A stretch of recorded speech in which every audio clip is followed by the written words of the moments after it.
Hey, new hair, what's up? It's the Culture Detective here investigating your favorite albums and yeah, this is weird. This is a bit weird, isn't it? This is a bit weird. Yeah, yesterday I went to I spent 1.5 hours on public transportation to this very far away place to have a haircut. So, oh my god, this one strand of hair. Okay. So, anyways, today I'm going to be doing an album review on the new Clipping album, Dead Channel Sky. This strand of hair will not leave me alone. Okay, so new Clipping album, Clipping Californian experimental industrial hip hop trio, Clipping. They're back. They are comprised of rapper Daveed Diggs as well as producers Jonathan Snipes and William Houston.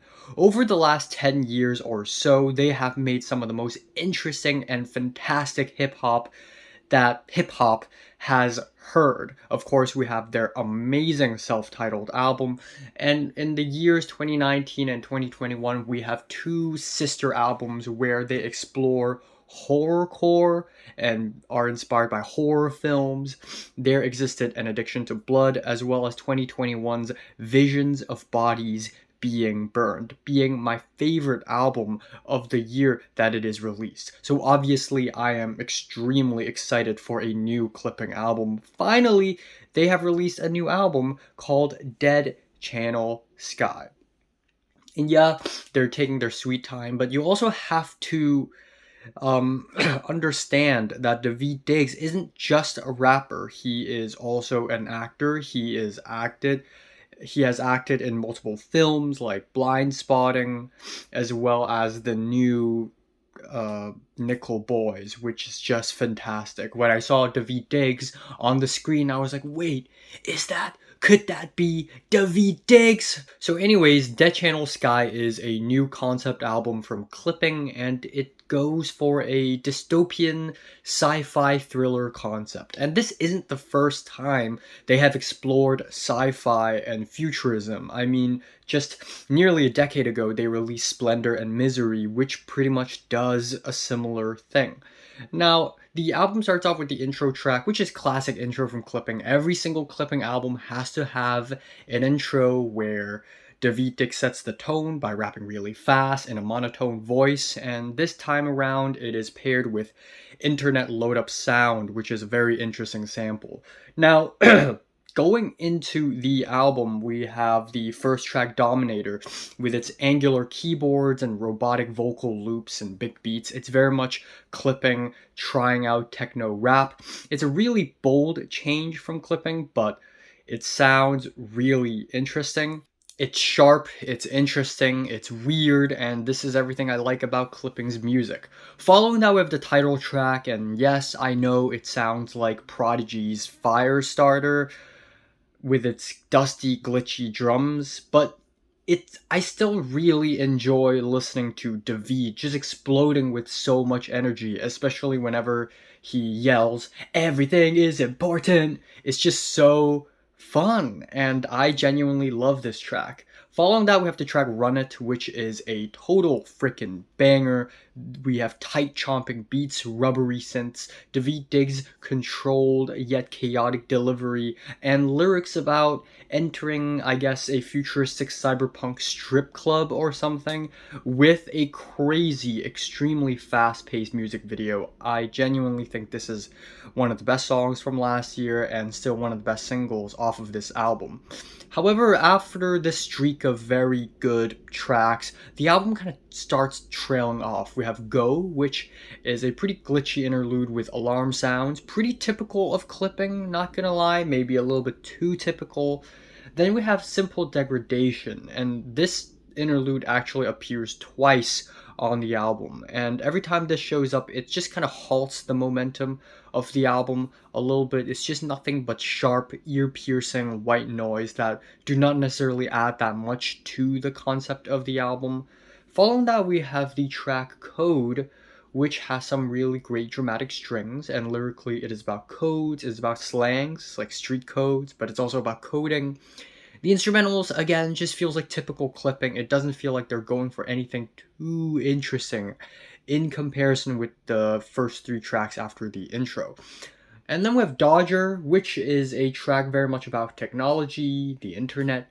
It's dystopian. It's about killing Dodgers, like antivirus, killing virus in a computer.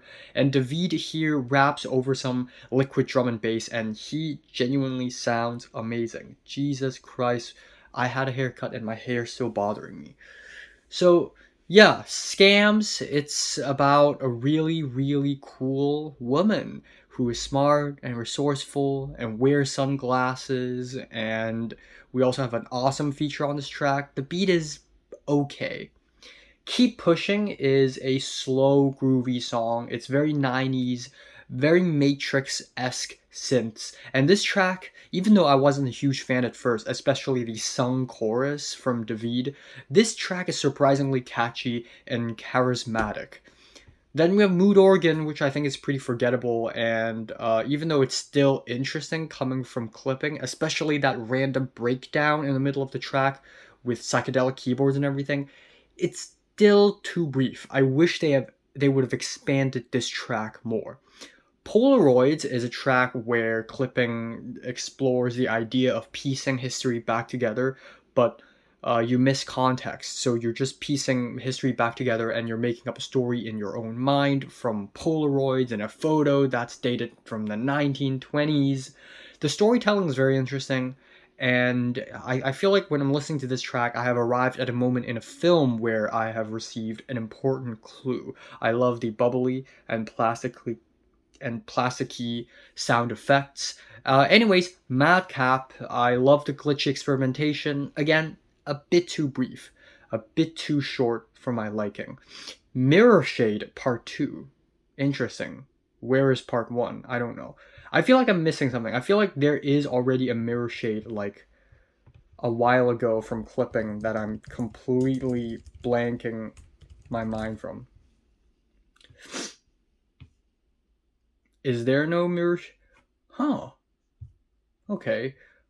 Yeah, so Mirror Shades Part 2, where clipping kind of dabbles into hip house. This is a very interesting track. Because hip house is something that I never heard from clipping, and I know that some people would probably hate this stylistic change because of how groovy and fun it is. Personally, I thought it's okay. It's not the most interesting track here, but once again I have to say this every time. I do really appreciate the experimentation. Okay, Welcome Home Warrior features none other than hip hop legend Aesop Rock. And given how both Daveed Diggs and Aesop Rock love storytelling, clever wordplay, great steady flows, it is bound to happen that Daveed and Aesop Rock would come together. And the minor gripe I have with this track is that this track sounds more like an Aesop Rock song than a clipping song, but Aesop Rock sounds so good on this track. Ugh, my hair. Especially when he was like, red rum, red rum. Normally people rapping Aesop Rock's lyrics would just sound really dumb. But when Aesop Rock does it with his very steady flow, it just comes off really reasonable.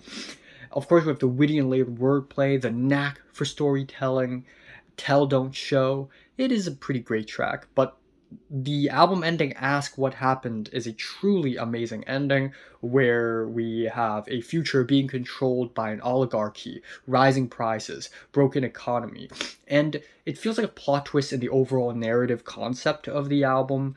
We also hear emotional, snappy break beats and eerie sound effects that sounds like cave sound effects from Minecraft.